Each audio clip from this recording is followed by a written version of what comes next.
Bonjour à tous et bienvenue dans ce nouvel épisode de La Suite. Je suis Ludo et je donne la parole aux entrepreneurs et dirigeants pour penser à voix haute, sans filtre. Aujourd'hui, j'ai le plaisir d'accueillir Jérôme Denomazy. Jérôme est un ancien de chez IBM, cofondateur de Fabric, une startup qui met l'IA au service client et co-directeur de French Tech Alp. Tu donnes aussi pas mal de cours dans l'IA. D'ailleurs, c'est ici qu'on s'est rencontrés. Jérôme, bonjour et bienvenue. Bonjour Ludo et bonjour à tous. Est-ce que déjà j'ai bien décrit ta, ta, ta- ton parcours? Ou on va dire ce que je fais aujourd'hui. Globalement, oui, Fabric, c'est une entreprise créée depuis quelques années. On est deux cofondateurs. Mhm, On vient effectivement de grosses structures comme IBM. C'est là que je suis tombé dans l'intelligence artificielle il y a pratiquement 15 ans, donc bien mhm. avant ChatGPT. Effectivement, on a créé une plateforme logicielle pour optimiser et aider les équipes dans la gestion du service client, en particulier avec de l'IA un petit peu partout dans le processus, mais créé dès le départ avec ça et non pas un ajout supplémentaire comme on peut le voir aujourd'hui, parce qu'il y a quand même une grande tendance et une mode sur ce sujet. Super. Bah, tu as devancé cette première question que j'ai l'habitude de demander aux personnes. Du coup, c'est de m'expliquer Fabric, mais c'est très bien, tu as posé le cadre. Avant d'aller du coup plus plonger dans ton moment de bascule, on va faire une petite review dans ton passé. On va pas aller très loin non plus, mais j'ai lu que du coup tu as fait tes études à Toulouse puis à Paris. Euh, qu'est-ce qui qu'est-ce qui t'a motivé du coup déjà à partir? Parce qu'il me semble que toi t'es d'originaire d'où à l'origine? Ah, moi, je suis D'Annecy? d'Annecy. Non? Ouais. Je suis d'Annecy. J'ai fait ma prépa à Annecy, Mhm, ouais. au lycée Berthollet, voilà, comme les gens d'ici, entre guillemets, quand on fait une prépa. Et puis après la prépa, on fait des concours, hein, on passe des concours et puis on choisit où on choisit dans ce qu'on a. Et, et puis donc j'ai eu une école à Toulouse, l'ANSET. Et Mhm. voilà, j'avais envie de bouger aussi. J'avais eu aussi les mines de Saint-Étienne. Voilà, j'avais d'autres écoles. Et j'avais envie de partir peut-être un peu loin, voilà, de bouger un peu. D'où l'idée d'aller à Toulouse. Mhm. C'était 3 ans. En fait, j'ai fait 2 ans. Et la dernière année, je l'ai fait même à Montréal, où j'ai fait une Ok. année d'échange à l'école polytechnique de Montréal, dans le froid. Oui. Voilà, pour terminer mon diplôme d'ingénieur. Et ensuite, j'ai hésité entre poursuivre, faire un doctorat ou ce genre de choses, ou travailler. Puis finalement, j'ai travaillé, puis j'ai trouvé du boulot à Paris. Donc, j'ai vécu 15 ans à Paris. Voilà. Et j'ai commencé dans une petite start-up aussi pendant une demi-douzaine d'années. Ok, très bien. Bah, du coup, c'est ça. Après tes études, du coup, est-ce que tu as intégré IBM de Go ou du coup, non, tu Ou t'es pas du passé tout. par un autre? Ok, très Non, bien. non, j'ai d'abord travaillé dans une toute petite boîte. Mhm. J'étais le premier recruté. On était filiale d'une entreprise belge de 40 personnes. Donc c'était une petite entreprise. Et Mhm. c'est marrant, c'est qu'elle a été créée par des anciens d'IBM. Ah, aussi. Et c'était très innovant puisque c'est dans la fin des années 90, au début d'Internet. Et ça, Mhm. on a mis les premières banques en ligne sur Internet en Europe. Ah, Voilà, donc c'était ah assez oui. innovant, c'était assez sympa. Et derrière, après, je suis parti dans début 2000, donc chez Accenture d'abord, on faire du Ok. consulting pendant une demi-douzaine d'années, et après chez IBM, toujours à Paris. Et après quelques années, je me suis dit qu'avec des enfants, c'était sympa de revenir dans ma région d'origine, et donc je suis revenu à Annecy en 2009, et j'ai travaillé voilà, chez IBM à Genève. Voilà. Ok, très bien. Voilà le Tu... parcours, on va dire, grosse maille. Ouais, ouais, parfait, parfait. Du coup, tu intègres IBM, mais pas IBM Watson, hein, c'est ça, c'est différent. Bah, IBM, à l'époque, c'était 400 000 employés dans le monde, hein, c'est très très gros. Moi, j'étais vraiment dans la partie consulting.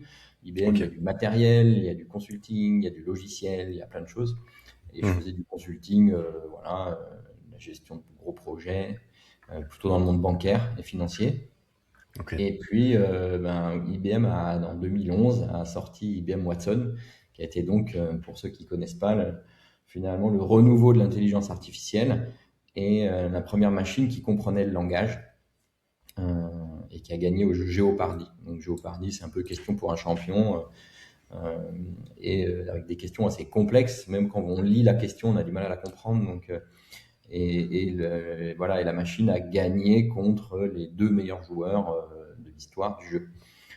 Donc c'était un peu, voilà, un peu une révolution dans le monde de l'informatique.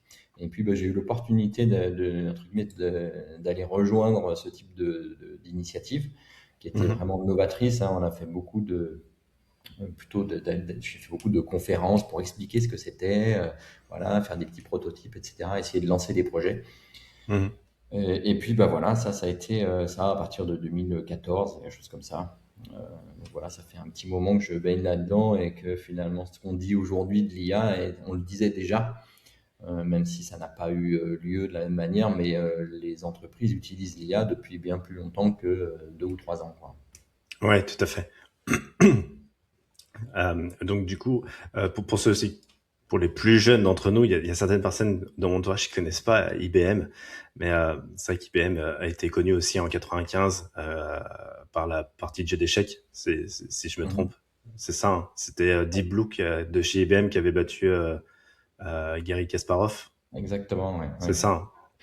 Ouais, Voilà. donc du coup, d'ailleurs à cette époque, on parlait pas d'intelligence artificielle, mais d'agent. C'est ça, c'était le terme qui Oh était employé chez non, IBM. après c'était Non. des algorithmes, on parlait pas d'intelligence artificielle, mais Ouais. ça c'en était un peu si on veut, quoi. Mhm. Mais globalement, effectivement, les technologies ont évolué simplement parce que la puissance des machines a grandi de façon exponentielle, donc sont capables d'avoir des modèles avec beaucoup plus de paramètres, donc de complexité, de manipuler de plus en plus de données, hein. On a la Ouais. puissance des machines qui a augmenté, la puissance la capacité de stockage. Tout ça fait Mhm. que finalement, on peut collecter des données, manipuler des données et créer des modèles à partir de données de plus en plus Mhm. puissants. Et donc, c'est pour ça que c'est toujours en progression. Voilà. Est-ce Donc, que, voilà, mais on va dire les théories et fondements mathématiques ont plus de 60 ans, hein. C'est pas récent, quoi. Après, il faut les capacités et puis après, il y a quand même encore un peu de recherche qui fait bien avancer les choses en ce moment aussi. tout à fait. Du coup, je me demandais, quand tu as fait tes études, est-ce que du coup, tu avais déjà une idée de travailler dans des boîtes tech, dans l'intelligence artificielle, ou même si c'était peut-être pas ce terme-là, mais est-ce que tu avais déjà des accroches sur cette technologie, sur cette partie-là, Non, ou alors pas du tout? j'ai fait une école d'électronique. Moi, j'ai pas fait une école Ah oui, d'informatique, ok. mais j'ai jamais fait Mhm. d'électronique de ma vie non plus. Mais par contre, Ok. j'ai toujours eu un ordinateur à la maison. Quand j'avais 10 ans, donc dans les années, début des années 80, on avait déjà un Mhm. ordinateur. Et donc, j'ai toujours été un peu voilà, là-dedans. Et ça m'a Mhm. toujours attiré. Ouais. Mais j'ai pas fait d'études d'informatique ou ce genre de choses. Et je suis un peu tombé dedans, on va dire comme ça, quoi. Ouais, ouais, ok. Donc, j'ai fait de l'informatique parce qu'on m'a demandé d'en faire, mais voilà, j'ai codé, j'ai fait plein de choses. Mais j'ai rapidement fait du consulting. Donc, c'était un petit peu différent. Donc ça a été vraiment voilà une opportunité qui est arrivée et j'ai trouvé ça passionnant. Euh, Mhm. et puis c'était l'avantage d'une entreprise comme IBM qui m'a permis justement de changer de secteur, hein, finalement. Et ça Mhm. c'était vraiment super et, et très intéressant d'aller comprendre une technologie et d'essayer de l'expliquer comment elle pouvait apporter de la valeur aux entreprises et pas juste de la tech pour de la tech. Voilà, c'est un peu le défaut souvent, on peut le voir aujourd'hui, on parle beaucoup d'IA et Mhm. on en met partout. Il faut faire le résumé de ta fiche d'opportunité dans ton CRM, etc. Déjà, ça marche pas bien, puis l'utilité est assez limitée, quoi. Ou Mhm. les résumés des notifications sur l'iPhone, parfois c'est à mourir de rire tellement ça n'a aucun intérêt. Donc Ouais. voilà, on met partout parce qu'il faut en mettre, alors qu'au final, on peut cibler les choses et apporter Mhm. vraiment de la valeur aux équipes, aux entreprises. Très bien, ouais, je comprends. Euh, Justement, c'est ça qui est intéressant, c'est que à un moment, finalement, t'es quand même parti. T'as, on va dire, quitté ton CDI d'un grand groupe comme IBM pour cofonder du coup une startup IA dans les Alpes. C'est quand même une décision qui est assez lourde et qui doit pas être évidente. Enfin, en tout cas, elle est pas linéaire. Qu'est-ce qui, qu'est-ce, quel moment précis en fait tu t'es dit je vais partir est-ce que c'était une idée qui avait mûri ou est-ce que c'était un électrochoc? Est-ce que c'est Alors, je pense que ça a peut-être mûri, plus ça ne se fluide? passe pas comme ça en une fois. Et d'ailleurs, Mhm. on a un peu pivoté au début dans ce qu'on faisait, hein. Mais Mhm. globalement, voilà, je travaillais un peu dans ce domaine-là. J'ai essayé de convaincre des grosses entreprises de faire des projets qui étaient pas forcément, qui étaient vraiment de la découverte. Enfin, c'était loin d'être industriel. Mhm. Et, euh, et je me rendais compte que ben, IBM était une très grosse entreprise, pas très agile, très difficile dans une société de consulting comme ça de faire des projets découvertes à perte, entre guillemets, parce qu'il faut toujours gagner de l'argent. Enfin, c'est normal, c'est la vie des entreprises, mais voilà, pour des très grosses entreprises euh, qui, euh, qui aussi voyaient vite ça, enfin, surtout voir comment on peut avoir moins d'employés, etc. Et voilà, j'avais du mal un peu avec la philosophie et je me disais, ben voilà, nous on a accès à la technologie, enfin elle est toujours accessible, même cette technologie est toujours là, nous on l'utilise encore un peu.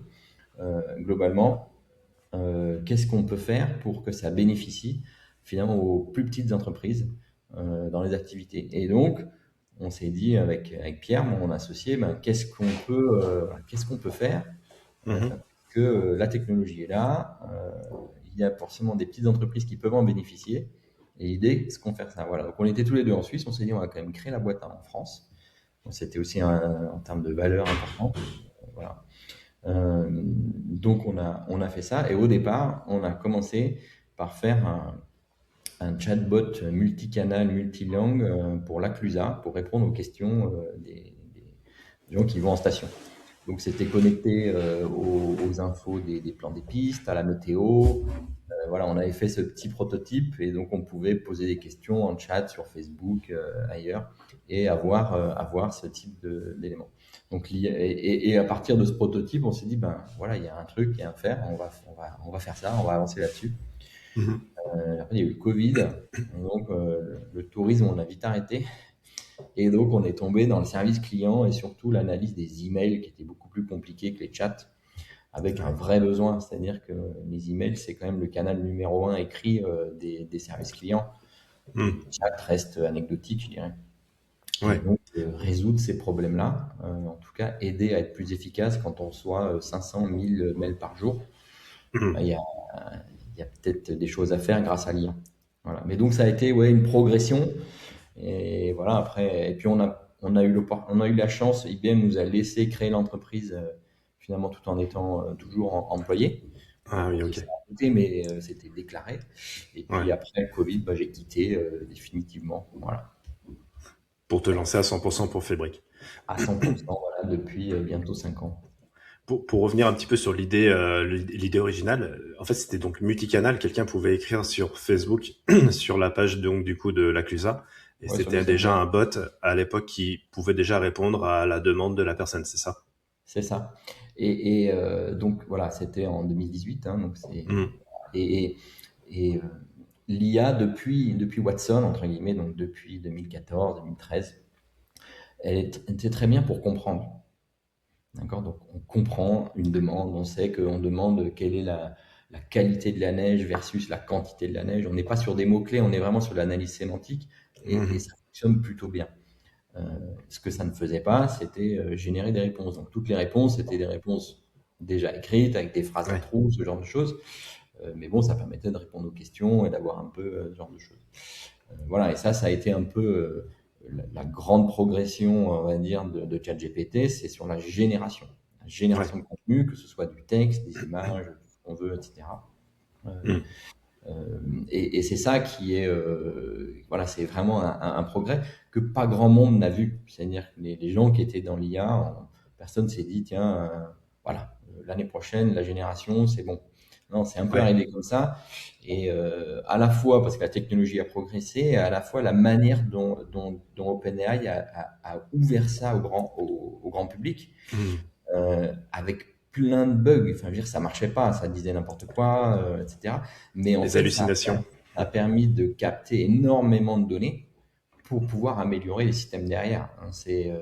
Et alors que voilà, dans les années 2015, que ce soit IBM, Google a fait la même chose, Microsoft en fait ses services d'IA un peu tous les mêmes, mais c'était très fermé.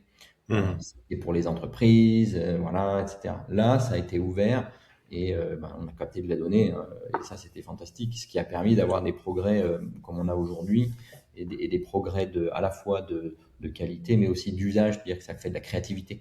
Comme c'est ouvert, les gens essaient. Voilà. Tout à fait, ouais. C'est quand vous aviez eu l'idée du coup avec Pierre de voilà, de l'IA dans le service client, euh, est-ce que est-ce que tu voyais du coup quelque chose que les autres ne voyaient pas à cette époque, où il y avait déjà quelques acteurs qui se positionnaient aussi sur cette résolution de service client, de réponse Non, au c'est service vrai que client? on va dire que les premières années, on était tout seul. Je pense que même avant ChatGPT, il y avait quasiment rien. Il y a eu un tout petit peu, mais c'était compliqué.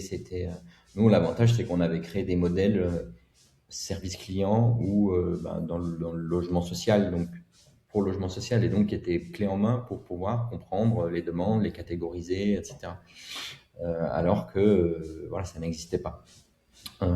Donc, et ça, nous, c'est fonctionnel depuis toujours, quoi.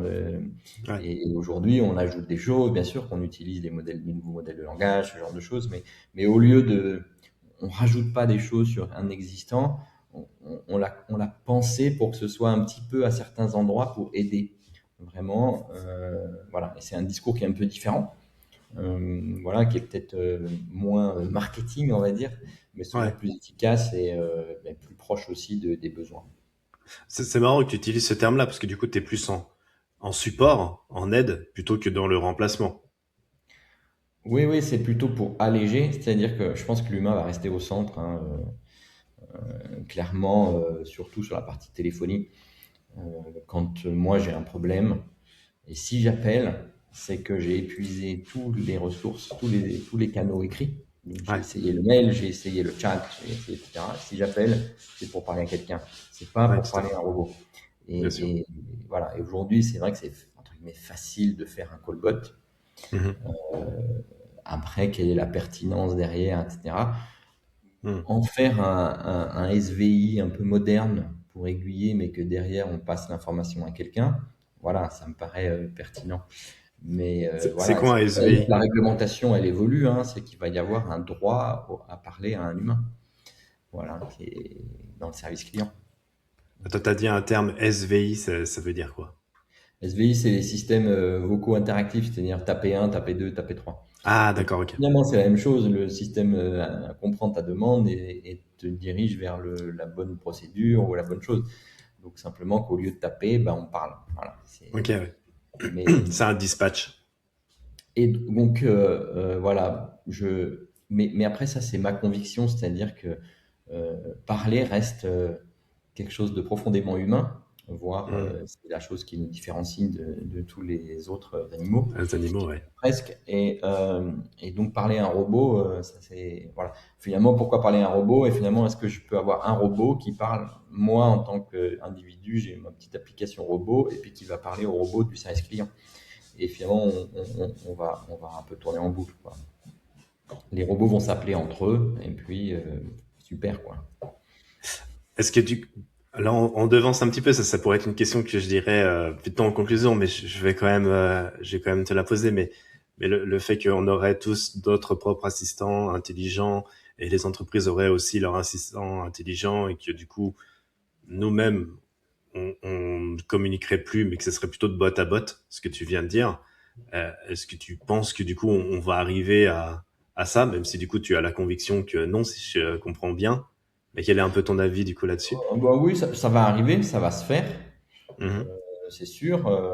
On va avoir des systèmes, c'est des robots qui parlent entre eux. On sait d'ailleurs, je sais pas quelle langue ils parleront, ça c'est, on verra, et parfois ils l'inventeront. Ouais. Mais globalement, on va avoir ce genre de choses. Mhm. Euh, et je pense que pour les entreprises, c'est un gros risque de perdre au final la manière de se différencier. Et on le voit aujourd'hui avec que ce soit Google ou OpenAI qui veulent mettre l'achat dans ChatGPT ou dans, etc. Et finalement, Mhm. on n'aura plus de site internet pour aller voir les choses, etc. Et en fait, c'est une désintermédiation totale du commerce, ce qui est hyper mauvais à mon avis pour tous les commerçants, hein.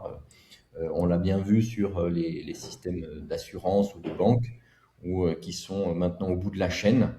Et Mhm. on va changer de banque, voilà, comme on change de chaussettes pour aller faire un footing, parce qu'il n'y a plus de relation, c'est au bout de la chaîne, c'est complètement désintermédié.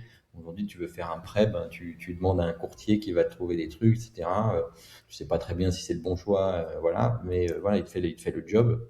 Ouais. Ben, si tout le commerce est comme ça et que c'est deux, trois acteurs américains qui maîtrisent ça, ça veut dire que du jour au lendemain, ils te ferment 100% de ton business. Euh, voilà. Et donc, je pense que il va y avoir des choses qui vont se faire, mais je pense que c'est une mauvaise direction business en général, quoi. Alors, revenons un petit peu sur ton moment de bascule, du coup. Donc, ce que j'ai cru comprendre, c'est que tu as pu fonder Fabric tout en restant chez IBM pendant un certain temps. Donc, il y a eu une sorte de passation, on va dire, avec un filet de sécurité. Euh, du coup, qu'est-ce que tu as dû renoncer quand tu as quand même plongé? Quel était un peu le prix caché en fait du coup de l'entrepreneuriat à ce moment-là? Qu'est-ce que cette bascule t'a vraiment coûté? Pas en termes d'argent financier nécessairement, mais moi, ce que tu pouvais dire, ce que personne voit de l'extérieur quand on veut fonder et monter sa propre boîte. Alors, je dirais que bah, oui, en fait, globalement, le premier coût, il est financier, hein, parce que quand on a un salaire et puis qu'on se retrouve entrepreneur avec Mm. une entreprise qui gagne pas d'argent, ben, globalement, voilà, il faut, entre guillemets, c'est aussi l'avantage de pouvoir anticiper, etc. Ça, c'est sûr. Il y a plein aujourd'hui, il y a des aides qui existent aussi, hein, il y a plein de mécanismes, donc, mais c'est clairement ça. Mm. Après, alors on peut dire que c'est un coût. Moi, j'ai trouvé ça passionnant, c'est-à-dire d'être vraiment sur l'ensemble de la chaîne de valeur de l'entreprise. Mm. Hein, voilà, le financement, la comptabilité, les RH, le développement commercial, la partie technique, support client, enfin, vraiment tout. Et Ouais. puis, voilà, de faire progresser ça. Alors oui, c'est un coût parce que finalement, tu fais beaucoup plus de choses que tu ne faisais pas avant, Mm. mais c'est passionnant. Voilà, alors parfois, on fait des choses qu'on n'a pas envie de faire, voilà, c'est pas forcément drôle. On dit toujours le yo-yo émotionnel, hein, c'est-à-dire, ben, une bonne nouvelle, on est super, et puis la moindre petite mauvaise nouvelle, on est par terre, etc. Ça, c'est très humain et c'est très vrai. Ouais. Ce qui est différent quand finalement on est employé, on n'a pas ces mêmes choses. Voilà, après, moi, je suis tellement ravi de vivre cette aventure Mm.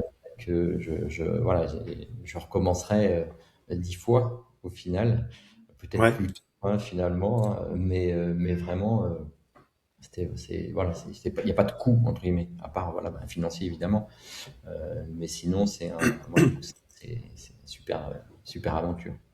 Est-ce qu'à un moment tu t'es dit j'ai merdé, que tu avais fait une erreur, si oui, bah laquelle et dans quel contexte ça s'est Dans, passé? dans ce passage, non, Oui, je me suis jamais dit qu'il fallait non. que je retourne en arrière. Voilà.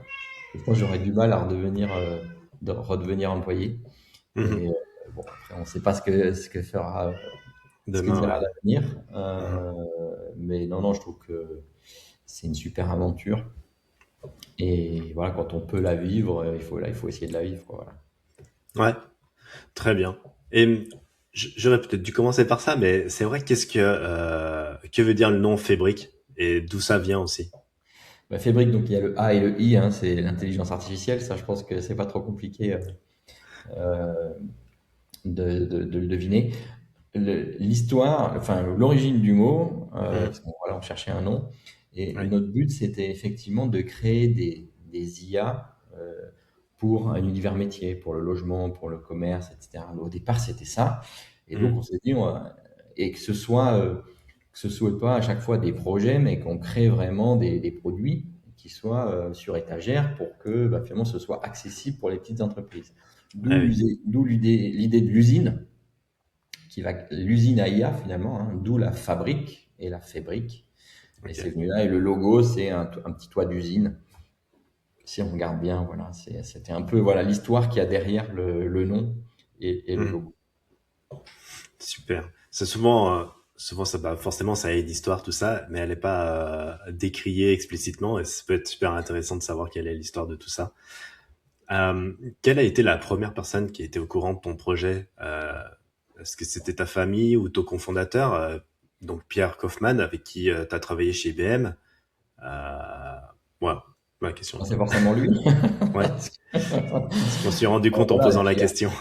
Donc non, vous avez eu non, l'idée du coup tous les deux du coup chez IBM pour monter du coup ce projet-là. Ça a vraiment été fait en binôme. C'est pas. ouais, c'est que je pense qu'on échangeait, on travaillait pas forcément, on était dans une équipe, dans une même équipe entre guillemets, avec des rôles très différents. Mhm, Mais voilà, et puis on parlait de ça parce que voilà, moi j'étais souvent dans la partie Watson, etc. On échangeait et c'est venu en se disant, mais tiens, on pourrait faire ça.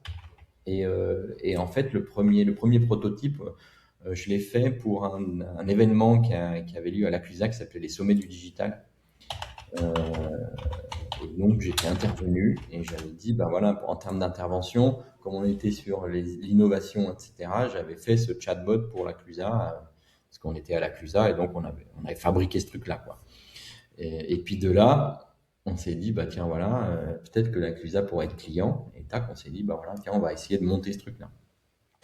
Donc ça a été vraiment un peu un concours de circonstances pour arriver à la décision d'y aller. mhm, Euh, euh, et puis après, on avait un deuxième client plutôt dans la finance, mais une petite boîte. Et on a mhm. essayé d'avancer comme ça. Et puis après, ben, il y a eu cette bascule. Mais voilà, après, bah, ça a été en parler effectivement bah, à Pierre, et puis sinon bah, la famille, évidemment, hein, quand on prend ce genre de décision. Au début, de toute façon, c'était une décision, bah, de toute façon, on reste en poste, voilà, on fait Mhm. créer ça, donc il n'y a pas trop de risques et tout, mais voilà, c'est ça. Et du coup, quel conseil tu t'aurais voulu entendre à ce moment-là précis que personne ne t'avait dit, ça t'aurait aidé ou une erreur à éviter ou à accélérer ou que sais-je. Alors, je pense que en tout cas, je dirais que, comme je vois aussi beaucoup d'entreprises aujourd'hui Mhm. qui se créent, etc., Ouais. euh, je pense que la première chose à faire, c'est de trouver des clients. Et Mhm. des clients qui payent, pas des clients qui essayent. Et Ouais. donc, c'est le premier enjeu des startups aujourd'hui. C'est voilà, c'est pas d'avoir un beau produit, etc., d'avoir des financements. Bien sûr que c'est ça, mais il faut vraiment de la preuve de marché. Il faut vraiment des vrais clients qui payent vraiment. Mhm. Euh, voilà. Sinon, voilà, sinon c'est pas où on va. Donc, il faut connaître son marché. Il faut être capable de montrer qu'on est capable d'aller vendre et d'apporter de la valeur aux entreprises. Elles sont prêtes à mettre de l'argent sur la table pour Mhm. votre produit et de l'argent qui va vous faire gagner de l'argent. Parce que justement, s'ils ne payent pas le prix nécessaire, ça ne marche pas non plus. Donc ça, c'est la première chose. Et aujourd'hui, je pense que ça revient beaucoup. C'est-à-dire qu'il y a moins de levée de fonds, c'est plus compliqué de se financer. Et donc, Ouais. le premier financeur, ça reste les clients. Et c'est normal, c'est sain. Tout à fait. C'est le propre même du business finalement. Voilà. Et donc, si j'ai un conseil, voilà, c'est il faut tout de suite aller vendre son produit. Très bien. Euh, et je voulais juste revenir aussi avec Pierre. Du coup, vous travailliez dans le même service. Comment vous vous êtes rencontrés? Qu'est-ce qui a fait que du coup, il y a eu cette émulsion qui fait que vous vous êtes associés pour créer ensuite Fabric? Alors, je pense c'est pas c'est intéressant parce qu'on s'est pas mal croisés chez IBM Suisse à différents endroits. On était à un même Ouais. projet à un moment donné. On travaillait pas forcément ensemble au quotidien, mais on D'accord, était ouais. les mêmes clients, Mhm. où on était plusieurs centaines, hein, donc Ouais. voilà. Et après, on a été ben, voilà, dans une même, on va dire, organisation plus vente, où moi j'étais sur la partie voilà, data et Watson. Mhm. Et lui, il était plus architecte, etc. Et donc, bah voilà, on a échangé. Je pense que ça, on dit, il y a eu le fit. Et puis derrière, on était assez complémentaires. Euh, voilà, il a quand même une expertise technique, technologique, d'architecture, voilà, et beaucoup d'expérience. Mhm. Voilà, et puis voilà, moi j'apportais d'autres choses, donc sur la partie IA, etc. Donc c'était très complémentaire et voilà, on s'est dit qu'on y allait y aller. Ok, super, ouais. C'est marrant de voir des matchs du coup comme ça. J'aurais imaginé que du coup vous étiez dans le même service, amis depuis longtemps, que vous vous voyez Ouais. tous les jours et que du coup ah bah tiens ce serait bien qu'ils puissent avoir telle ou telle chose à mettre en place pour du coup les PME et autres entreprises et et de fil en aiguille. Bon, voilà, c'est un peu ce qui s'est passé, mais en soi, vous étiez pas spécifiquement dans le même service. Ouais, bah après, à partir de 2014, voilà, pendant 2-3 ans, mais pas forcément sur les mêmes sujets, mais ouais, on se parlait souvent. Ok, très bien. Alors, bah maintenant, on en est à peu près au présent maintenant. Euh, Là, si tu devais faire un bilan, du coup, tu te situerais comment, on va dire, mentalement entre, bah, du coup, Fabric et puis ton rôle aussi à la French Tech Alp? Ah bah alors, je dirais que je suis à 100% sur Fabric. Et puis, à du temps en plus pour la French Tech. Donc, la French Tech, c'est une organisation, bon, c'est un groupe, c'est un mouvement national, hein. Et puis, il y a des zones géographiques qui sont des capitales French Tech, voilà, et donc Alpes. Donc, Alpes, ça va de Valence à Annemasse, hein, en passant par Grenoble, Chambéry, Annecy. Donc, c'est différents lieux. Ouais, Et c'est voilà, et moi, plusieurs territoires. je suis sur le territoire d'Annecy. Bon, on est tous ensemble, enfin, mais quelque part sur la partie d'Annecy. Et le but, Mhm. c'est quand même d'animer et de faire avancer l'écosystème startup euh, sur le territoire. Donc voilà, et donc on est un bureau de bénévoles, une dizaine de bénévoles, on va dire, sur Annecy. Il y a Mhm. Christophe Neu qui est lui directeur et qui est l'opérationnel, hein, c'est lui qui a bon boulot. Alors parfois on a aussi une personne en plus sur des sujets. Et Mhm. puis voilà, on essaye de créer des différents événements ou en tout cas de mettre en relation voilà, tout ce travail pour faire que ben, il y ait des startups qui créent, qui progressent et qui scalent éventuellement. Voilà, donc c'est assez intéressant. On est sur un territoire qui est quand même assez dynamique. Donc Mhm. il y a régulièrement des nouvelles. Il y a des très belles boîtes ici qui ont super bien progressé. Donc ça, c'est vraiment chouette. Voilà, et donc c'est une activité complémentaire, mais je veux dire bénévole, hein. Le but étant finalement de passer un peu de temps pour faire un peu le relais. Moi, j'ai profité quand je suis arrivé, j'ai eu des contacts de la French Tech, ils m'ont aiguillé pour tout ce qui était financement auprès de BPI, etc. Euh, voilà, donc ça c'était très bien. Ils m'ont même mis en relation sur un ou deux clients. Mhm. Donc, un de nos clients historiques qui est Haute-Savoie Habitat. Voilà, donc c'est euh, donc c'est bien finalement de pouvoir finalement rendre ce qu'on peut à l'écosystème. Oui. Donc voilà, régulièrement je rencontre des porteurs de projets ou des gens qui viennent s'installer ici, voilà, qui Mhm. veulent être et pour voilà, faire ce genre de choses. C'est quoi, du coup, à peu près j'ai envie de dire, ton daily job chez French Tech? C'est concrètement, si tu devais nous l'expliquer, tu t'occupes de quoi spécifiquement? Pour la Ben, je partie dirais, moins opérationnelle, mais c'est pas opérationnel. ouais, ouais, tout à fait. Il y a un opérationnel qui reçoit les startups, etc., qui organise tous les événements. Il y a pas mal de choses parce qu'on travaille aussi voilà, on met en relation, là, par exemple, il y a Sopra, on fait des choses, il y a des recherches de partenariat. Donc, nous, bénévoles, ben, on va imaginer ou créer des événements, les Mhm. organiser quelque part d'une manière ou d'une autre, hein, les animer. Il y a aussi Ouais. de la représentation, puisque il y a des financements publics. Donc, on va voir l'agglomération, on va voir voilà, aussi des partenaires, Mhm. universités, grandes entreprises. Donc ça fait partie du job.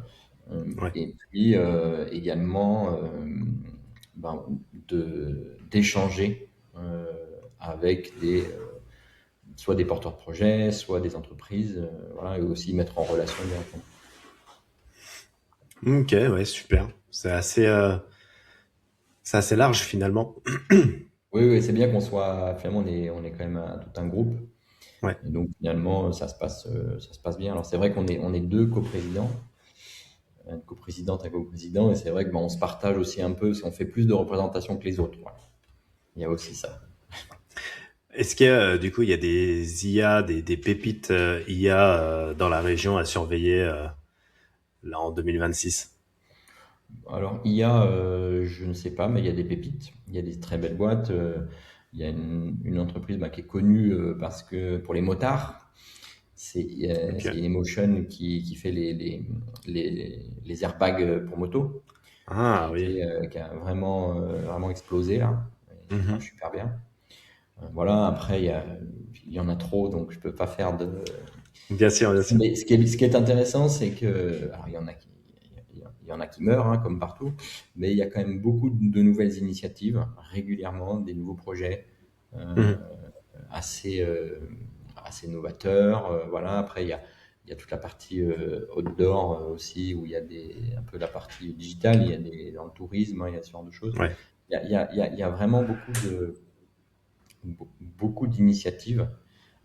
Et la startup, c'est pas forcément dans l'IA, hein, Ouais, il y oui. a plein de domaines possibles. Et il y a des spécificités régionales, évidemment, entre lac et montagne, le sport, forcément. Lac et montagne, ça donne une palette, du coup, en termes de sport qui est quand même extrêmement grande.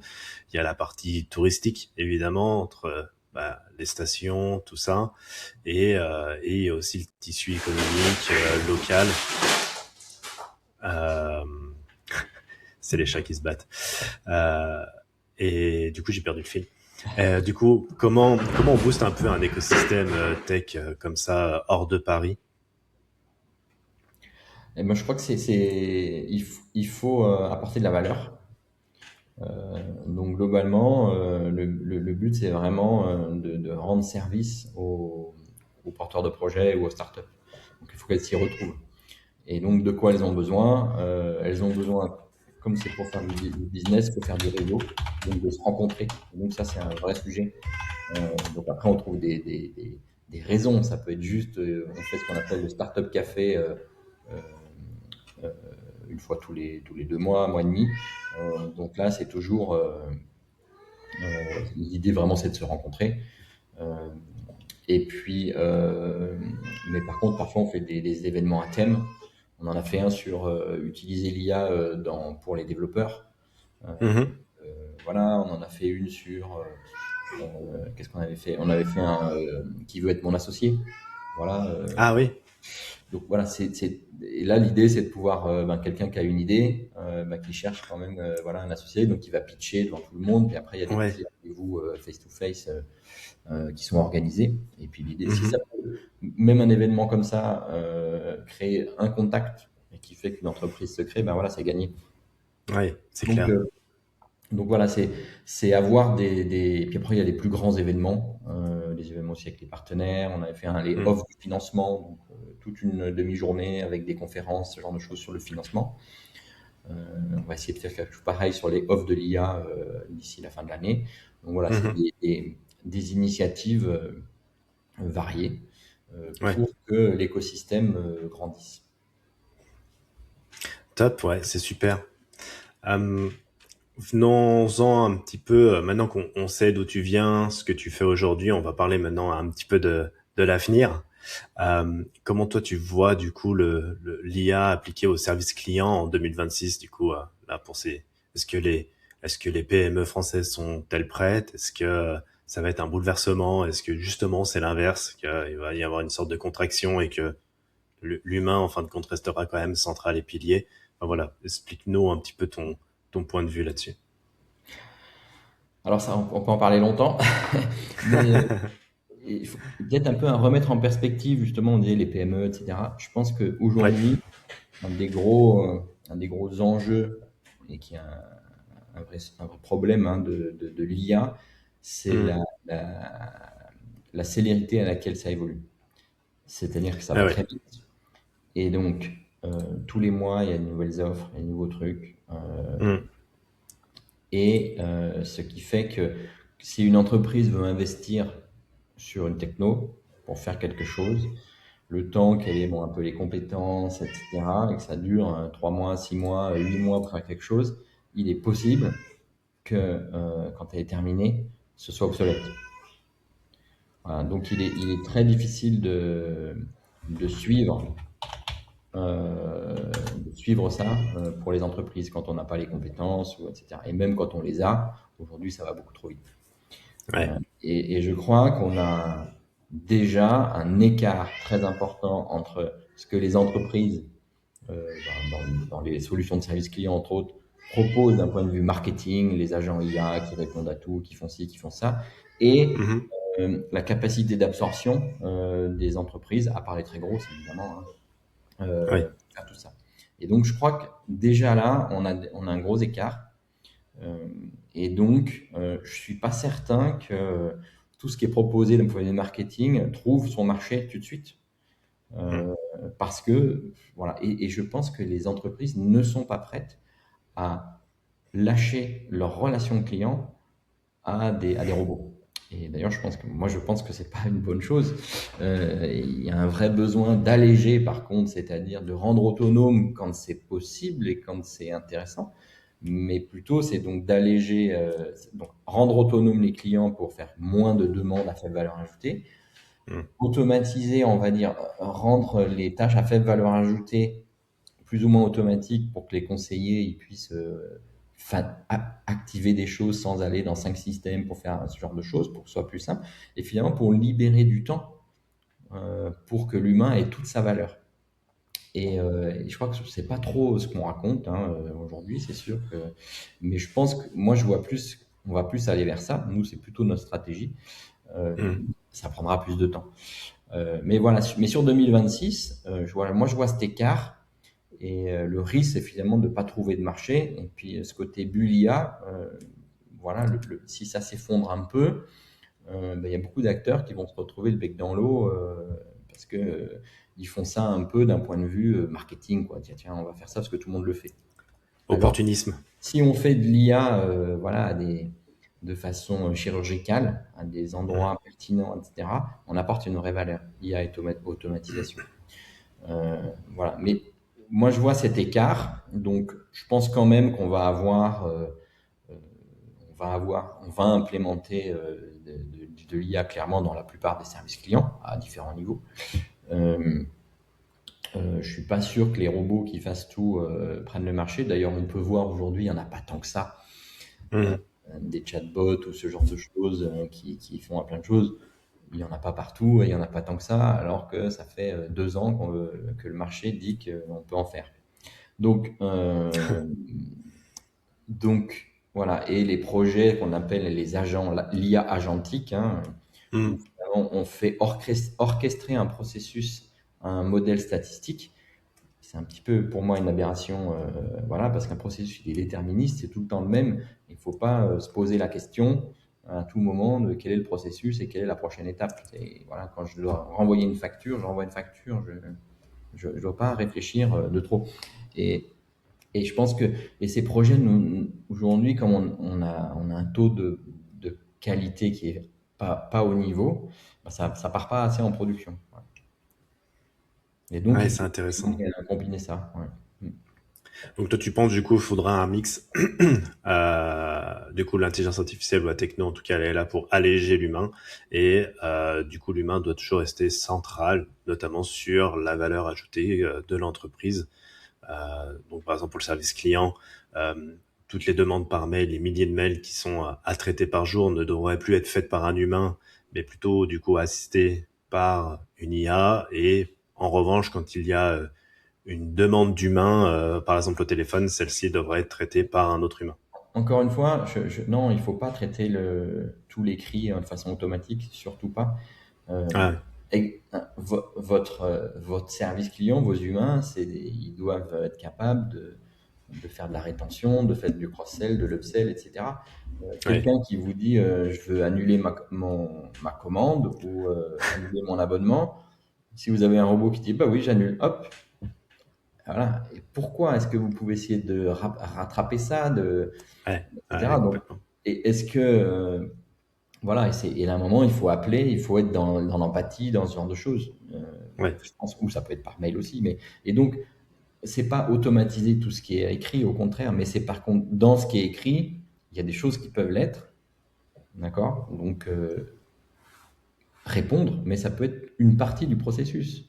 C'est dire, Ouais. ben voilà, il y a une demande pour faire un bon de retour, on valide qu'il y a bien une commande, que le système est bien là, qu'on peut éditer un bon de retour, on le prépare, et puis il y a un humain qui valide parce que on a envie que ce soit validé, ou bien on envoie tout. Mais ça peut être une partie des tâches. C'est pas forcément tout le processus de demande. Et ça, c'est intéressant, c'est que chaque entreprise fait ses choix. On a Hmm. des clients qui refusent d'automatiser. Voilà, parce que, par contre, on allège le traitement, mais on refuse d'automatiser parce qu'on veut garder le lien avec le client. On veut savoir ce qui se passe. Tout à fait, ouais. Ouais, c'est beaucoup plus clair. Ouais, je comprends. Je comprends. Et qu'est-ce que tu penses aussi du gap, si je peux ainsi dire, entre les grandes entreprises, les GAFAM, IBM, etc., et puis les startups qui vont utiliser les outils ou les API de ces grands groupes? Alors, c'était déjà le cas, voilà, il y a 10 ans, il y avait Ah ouais, finalement des gros acteurs qui créaient des modèles de langage, on va dire, et qui les mettaient c'est sous vrai. forme d'API. Et, euh, Hmm. et il y avait des petites boîtes qui levaient de l'argent pour faire la même chose. Et je me souviens à l'époque, je disais, il faut surtout pas faire ça, vous êtes sûr de perdre. Google a plus de données que vous, Microsoft a plus de données que vous, Facebook Ouais. aussi, ça sert à rien de Hmm. se battre. Et puis, arrivé finalement les grands modèles de langage, et on se rend compte Hmm. qu'aujourd'hui, on a quand même deux choses, c'est qu'on a les grandes entreprises, OpenAI, plus IBM, hein, mais OpenAI, Anthropic, Mistral, etc., qui font la même chose, hein, qui créent des modèles et Hmm. qui créent sous forme d'API. Et on a l'open source. Et donc aujourd'hui, vous avez des milliers de modèles open source de plus ou moins bonne qualité disponibles que Hmm. vous pouvez utiliser et mettre dans votre entreprise pour gérer.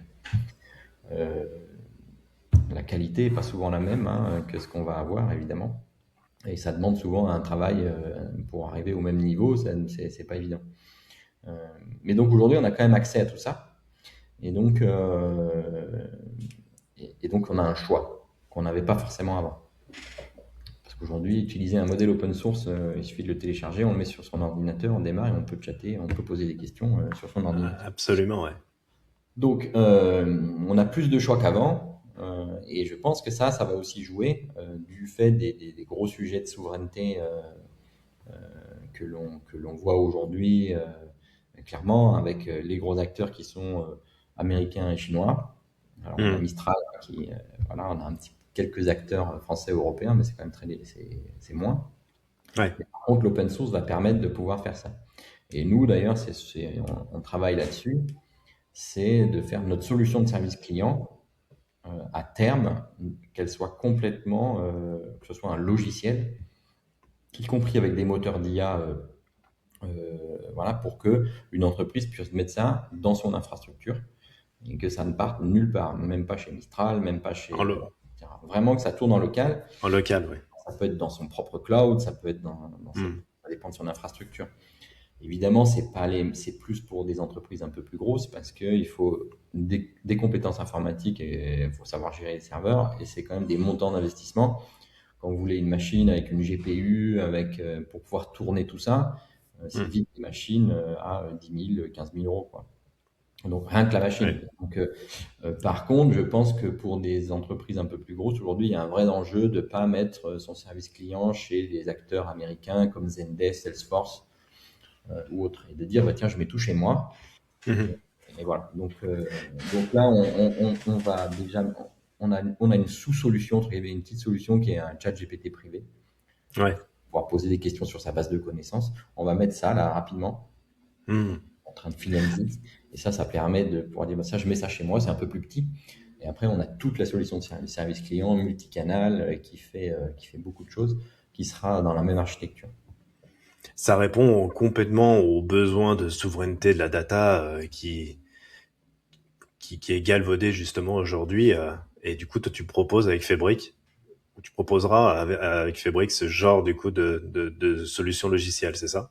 Voilà, pour le service client. Voilà. Ouais, ouais. Vraiment Ah ouais, c'est parfait, hein. c'est vraiment voilà, la trajectoire sur ce sujet-là pour pouvoir répondre à Mhm. ce besoin. Et c'est Ouais. le même logiciel qu'on a dans le cloud, en fait, hein. On ne fait pas deux logiciels différents, ce sera le même, Mhm. mais simplement, il y en a un qui est vendu sous forme de logiciel plus qu'une souscription dans le cloud. Ouais, On très bien, je revient, comprends. c'est revenir un peu au mode d'avant, Ouais. et surtout sur la partie IA. Voilà. mais ça demande des puissances de calcul et des machines, voilà, Conséquente. voilà, c'est pas la même chose, quoi. Et puis il faut Ouais. gérer ensuite, le logiciel il est installé, ça se maintient comme voilà. Mais ça faut avoir des compétences, quoi. Et les équipes. Une équipe IT qui serait Mm. plus ou moins dédiée du coup à la gestion logicielle pour le service client. Ouais. C'est quand même assez conséquent. Finalement, on n'a pas l'impression, mais voilà, vu de l'intérieur avec avec toi, je me rends compte un peu mieux du coup de tout l'aspect finalement que ça implique le service client dématérialisé dans une entreprise. Euh, du coup, comment tu vois l'intelligence artificielle d'une manière plus générale en 2030? Ah, c'est dans 4 ans du coup. C'est plus. Avant 2030, ça paraissait loin, mais on est en Ouais, alors 2026. pour Mais l'intelligence artificielle, c'est une éternité. Donc je ne ferai aucune prévision là-dessus. Et d'ailleurs, personne n'a vu arriver ChatGPT, hein. Donc je crois ah, qu'il tiens. faut faire. Et personne n'avait vu arriver Watson à l'époque et ce genre de choses. Euh, donc surtout ces technologies qui évoluent très vite. Hmm. euh, et aussi, on l'a vu, hein, il peut y avoir un impact sur une bulle financière et donc avoir des choses qui s'écroulent. On ne sait pas trop, hein, mais ça peut arriver. Hmm. Je ne ferai pas de prévision. Néanmoins, ce qu'on peut dire, c'est que les capacités de calcul vont continuer à croître, les données produites et analysées vont continuer à croître également, la quantité de données. Euh, et donc, on va avoir de l'IA de plus en plus, on va dire, puissante, dans le sens d'avoir des capacités plus rapides, plus performantes, etc. Ça va continuer. Euh, Après, il y a, je suis un peu, connais certainement Yann Lecoin qui est sorti de Meta, qui a créé sa startup en disant que l'approche actuelle n'était pas bonne. Je le rejoins un Hmm. peu dans l'idée où les grands modèles de langage qui prédisent des mots, on va dire, Ouais. globalement, ne sont pas forcément adaptés pour gérer des processus et comme le fait un cerveau humain finalement, c'est on utilise la technologie pour faire quelque chose, pourquoi elle n'est pas forcément bien faite. Hmm. Mais comme ça semble fonctionner, on se dit, tiens, c'est pas mal. Et c'est accessible. Voilà. Donc, Ouais. je pense qu'on va avoir des directions différentes, on va avoir ce genre de choses. Mais on a aussi un risque d'acceptabilité, parce que si c'est trop utilisé Hmm. par le crime organisé, on dirait, hein, voilà, pour attaquer, pour voler des données, etc., il va y avoir un rejet. Donc là, il y a des gros enjeux aussi Hmm. sur ce genre de choses. Donc non, pas beaucoup de prévisions. Je suis désolé de ne pas répondre à cette question. Prudence avant tout. Mais je comprends, c'est clair, parce que si on reprend 4 ans en arrière, en 2022, oui, ChatGPT n'existait pas encore. Je crois que les Transformers, c'était 2021, 2022, donc même que cette technologie était balbutiante, même donc il y a à peine 3 ans. Donc c'est sûr, faire une prospective sur les 4 prochaines années, ça semble même quand même assez impossible. Forcément, on peut pas prédire l'avenir, mais tant les aspects de Bulia, comme tu dis, autant sur l'aspect sécuritaire, et puis aussi sur le modèle utilisé. En effet, est-ce que le modèle des LLM voilà, serait toujours aussi efficace pour comprendre le sens commun? Parce que c'est un peu l'argument de Yann Lequin, c'est que l'IA ne peut pas avoir le sens commun comme un adulte, comme un humain finalement, où on comprend les choses assez rapidement, de manière assez intuitive. Euh, Lui développe du coup justement des nouveaux modèles comme le JEPA. Je me suis un petit peu renseigné. Euh, voilà, peut-être que ce genre de modèle pourrait aussi émerger ou pas. Mais c'est vrai que bon, voilà, il y a encore énormément d'inconnus et ce qui promet d'être assez excitant sur ces 4 prochaines années. C'est vrai. J'ai aussi pour habitude de poser une question aux interviewés. C'est une question un peu compliquée parce que du coup, la question c'est est-ce que tu veux bien répondre à une question qu'on te pose jamais? Ah Ça bah, demande toujours un petit peu de réflexion. ça dépend de la question. Et ben là, je te laisse l'opportunité de pouvoir répondre à une question qu'on te pose jamais, si tu le veux bien. Bah, pose la question. Non, non, mais c'est toi. Est-ce que toi, tu veux parler d'un sujet Ah, pardon. que du coup, tu n'as pas pour habitude qu'on te le demande? Du coup, là, je te laisse la porte ouverte, en fait.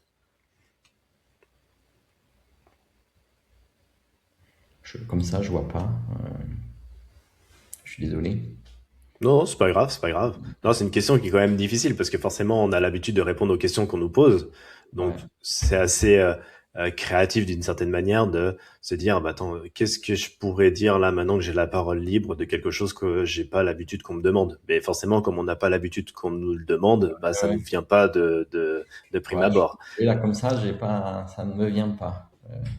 Je suis désolé. C'est pas grave. C'est pas grave. Il reste deux petites questions pour conclure. Euh, la première, c'est qu'est-ce que tu dirais du coup à ton toi de il y a 20 ans, celui qui ne sait pas encore ce qui lui attend. Qu'est-ce que tu lui dirais si tu as la possibilité de le voir et que peu importe ce que tu lui dis, ça ne changera pas ton avenir, tu existeras toujours. Mais voilà, dans cette expérience de pensée, qu'est-ce que tu te dirais à toi il y a 20 ans? Moi, je dirais aussi de faire confiance dans ses choix. Il y a un moment, on fait des choix, Ouais, que ce soit professionnel, de vie, etc. bien sûr. Et voilà, c'est important de faire des choix et voilà, de faire confiance. Voilà. Moi, c'est vrai que bah, mon entrée chez IBM, ça a été pareil, un choix à un moment donné assez improbable. Revenir dans la région, ça a été assez improbable. Voilà, Ouais. j'ai fait différentes choses improbables. Euh, et, et voilà, je pense il y a des opportunités, il faut les saisir, il faut faire des choix. Et Mhm. quand on va devant comme ça, plutôt que d'attendre, bah, finalement les choses se passent plutôt mieux. Ça n'empêche pas d'avoir des casseroles ou des trucs qui sont pas terribles, mais voilà. Bien sûr. Super. Eh ben, merci Jérôme pour ta disponibilité et puis pour ton parcours riche et super intéressant que tu as pu nous partager. Et puis, ben, je te souhaite tout de bon pour la suite, pour Fabric, pour French Tech Alp et à bientôt pour de nouvelles aventures. Merci Ludo, et à bientôt. À bientôt.